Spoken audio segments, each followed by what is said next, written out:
Bonjour, dans cette nouvelle vidéo de formation Excel, nous allons voir comment réaliser le suivi de congés d'employés sur le calendrier perpétuel que nous avons précédemment réalisé. Pour ce faire, je vais me positionner sur la cellule D10. Nous voyons donc une nouvelle fonction, nombre jours ouvrés.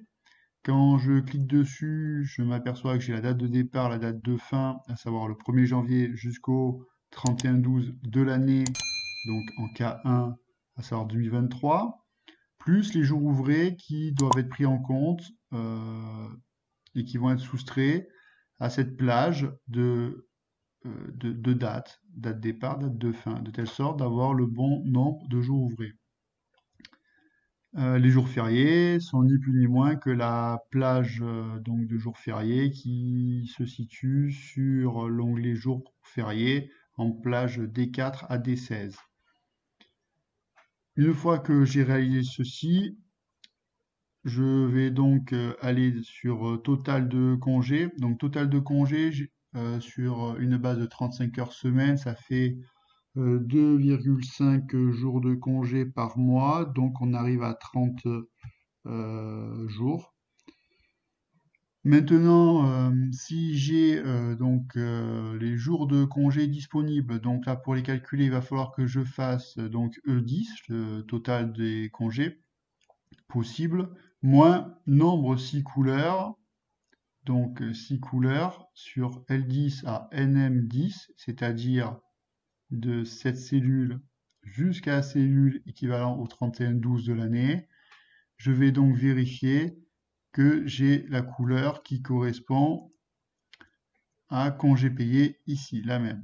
Donc pour ajouter des congés payés, par exemple, si quelqu'un en a pris, hein, on va pas s'embêter, on va aller par exemple ici, on va faire reproduire la mise en forme, on vient se mettre ici. Alors bien sûr, ça prend un peu de temps puisque la carte graphique calcule avec l'ensemble des cellules de telle sorte que pour F10, je vais descendre à 26.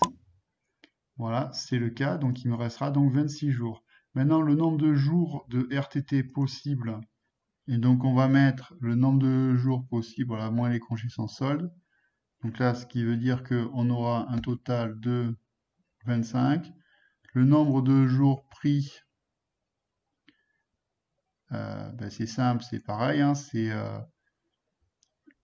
le nombre de couleurs qui correspondent à la couleur RTT ici en vert. Donc on s'aperçoit qu'il y a 4 jours de prix. Donc ce qui veut dire que on doit arriver à 21 ici, qui est ni plus ni moins que la soustraction de 25 moins 4.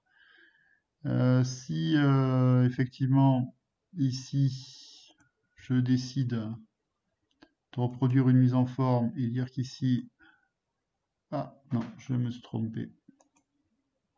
On va revenir en arrière. Et qu'ici,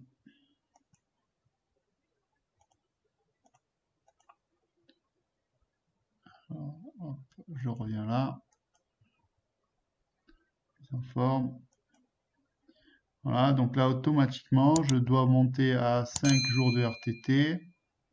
Et donc, là, je dois avoir ni plus ni moins que donc mes 20 jours possibles. Voilà, tout simplement.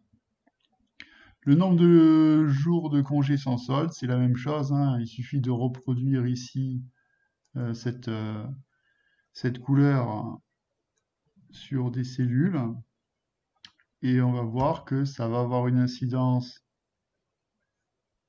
Ça va additionner ici, mais ça va aussi à un moment donné soustraire le nombre de RTT possible, puisque le nombre de RTT possible est calculé sur l'année entière des jours ouvrés, euh, moins les jours de congé sans solde qui sont pris au fur et à mesure du temps et donc qu'il faut considérer dans le calcul. Voilà, j'espère que cette vidéo vous aura permis de mieux comprendre la gestion des congés payés. Encore, j'ai pas mis toutes les possibilités liées au code du travail. N'hésitez pas à partager, à liker, ça m'aide au référencement. Je vous souhaite de passer une bonne journée.